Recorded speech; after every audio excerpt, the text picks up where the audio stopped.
રાજકોટની હાઈકોર્ટ બેન્ચની માંગને લઈને વકીલો લડી લેવાના મૂડમાં છે। હાઈકોર્ટ બેન્ચ માંગને લઈને ભાજપ કાર્યાલયે વકીલોની બેઠક। ભાજપ લીગલ સેલ એસોસિએશને બેઠક યોજી। શહેર ભાજપ કાર્યાલય ખાતે મહત્વની બેઠક યોજાઈ। સાંસદ, ધારાસભ્યો અને શહેર ભાજપ પ્રમુખ બેઠકમાં ઉપસ્થિત રહ્યા। રાજકોટને હાઈકોર્ટથી બેન્ચ મળે તેવું સાંસદ અને ધારાસભ્યોનું માનવું છે। હાઈકોર્ટની બેન્ચ માટે ભાજપના આગેવાનોને સરકાર સુધી વાત પહોંચાડવા રજૂઆત। રાજકોટને હાઈકોર્ટની બેન્ચ મળે તો લોકોને 400 કિલોમીટર દૂર ધક્કા ખાવા નહીં પડે।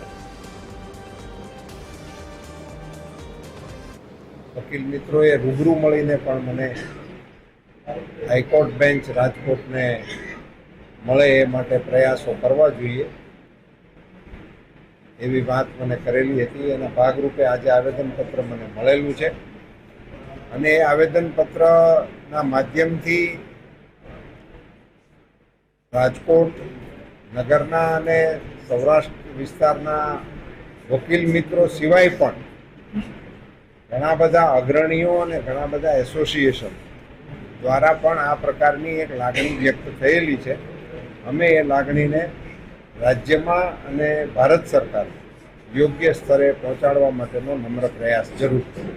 લીગલ સેલના તમામ વકીલ મિત્રો અત્રે ભાજપ કાર્યાલયે અમારા માનનીય પ્રમુખશ્રી, માનનીય સંસદ સભ્યશ્રીઓ અને માનનીય ધારાસભ્યશ્રીઓ સમક્ષ અમે આજ અમારી માગણી બુલંદ બનાવી અને સરકારમાં યોગ્ય સ્તરે રજૂઆત કરી સૌરાષ્ટ્ર કચ્છની પ્રજાની આ માગણી સંતોષવા માટે અમે આગ્રહપૂર્વક વિનંતી કરવા અત્રે ઉપસ્થિત થયા છે।